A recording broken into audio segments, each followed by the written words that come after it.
বয়ঃসন্ধিকাল এমন একটা আসলে ক্রুশিয়াল টাইম বলতে পারি ছেলে মেয়ে সবার জন্য।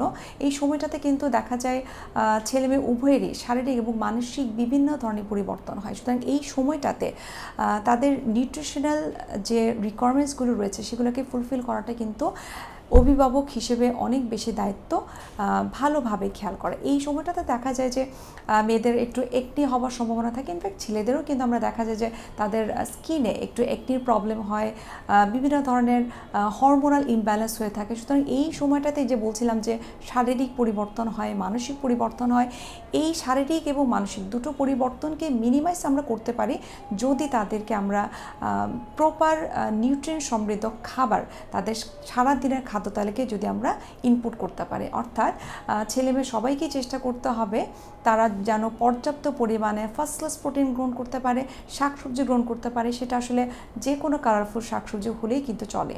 ফলমূলের ব্যাপারে দেখা যায় যে এই বয়সের বাচ্চারা আসলে ফলটা খুব একটা পছন্দ করে না। তাদেরকে যদি আমরা একটু ফলের জুস করে দিতে পারি, কিন্তু সেই জুসটা অবশ্যই কোনো ক্যান জুস নয় বা রেডি জুস নয়, ঘরের বানানো জুস যদি হয় এবং খুব কম চিনি দিয়ে অথবা চিনি ছাড়া যদি খাওয়া যায় তবে কিন্তু আরও ভালো হয়। কেননা অনেক সময় দেখা যায় অতিরিক্ত চিনি এই সময়টাতে পিসিওএস জনিত সমস্যা যাদের রয়েছে তাদের ওজন বৃদ্ধি করতে পারে। সুতরাং বয়ঃসন্ধিকালে যে ধরনের আসলে শারীরিক মানসিক পরিবর্তন দেখা দেয় সেটাকে মিনিমাইজ করার জন্য পর্যাপ্ত পরিমাণে পুষ্টি সমৃদ্ধ খাবার গ্রহণ করলে কিন্তু সেই চ্যালেঞ্জেসগুলো কিন্তু আমরা অনেকটাই ওভারকাম করাতে পারবো। সুতরাং অভিভাবকদের প্রতি আমার রিকোয়েস্ট থাকবে যে এই বয়সে তাদের যে মানসিক পরিবর্তন হয়, তাদের যে শারীরিক পরিবর্তন হয় সেটিকে আসলে ওভারকাম করার জন্য তাদের সাথে বন্ধুত্বপূর্ণ সম্পর্ক তৈরি করতে হবে।